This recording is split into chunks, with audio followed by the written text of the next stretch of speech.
Miss হবে না আপনার পছন্দের টিভি শো। দেখুন জি5 অ্যাপে একদম ফ্রি। আমার বাবার মাথায় বন্দুক ঠেকে কেন? তোর মাথায় না গুলতি মেরে মাথা ফাটিয়ে দেবো একদম। চিরদিনই তুমি যে আমার, যুগে যুগে আমি তোমারই।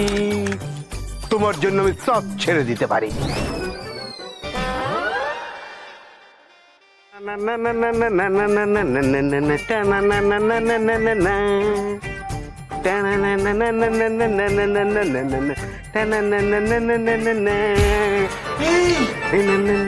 সাহস আমার বউয়ের গায়ে গোলাপ ছুটছিস তুই?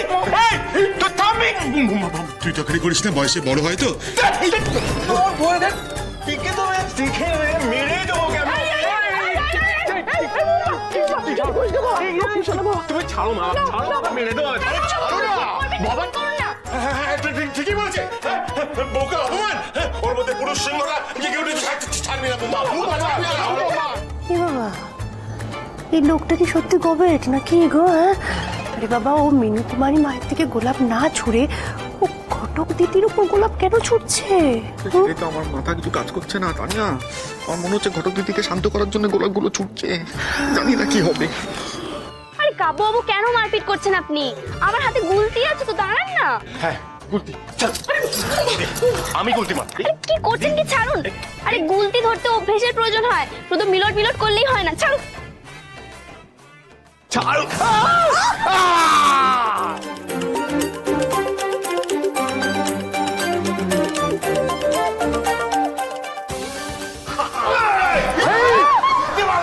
হ্যাঁ, আমি মেরেছি।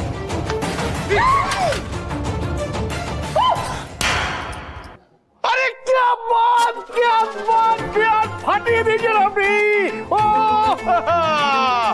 এইবার আক্রমণ।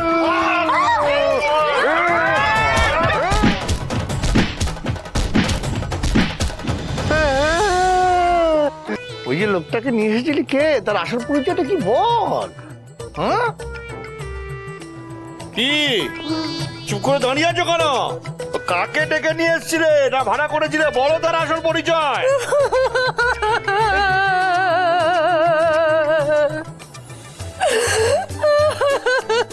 আমার মন ভেঙে গেল বড় মামু।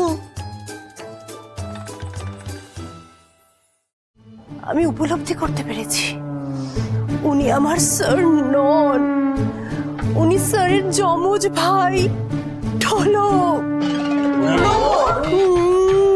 তোমার ঢোলক? ঢোলক, ঢোলক কি মিষ্টি নাম, খুব মিষ্টি নাম, শুনেই মনে হচ্ছে বাজাই।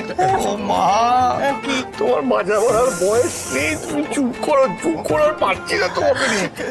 এই সত্যি করে বলো, ওই যে এক্ষুনি যে গল্পটা বানাচ্ছ, আচ্ছা গল্পটাই শুনি, সেটা বলো শুনি। গল্প হলো সত্যি বড় মামু।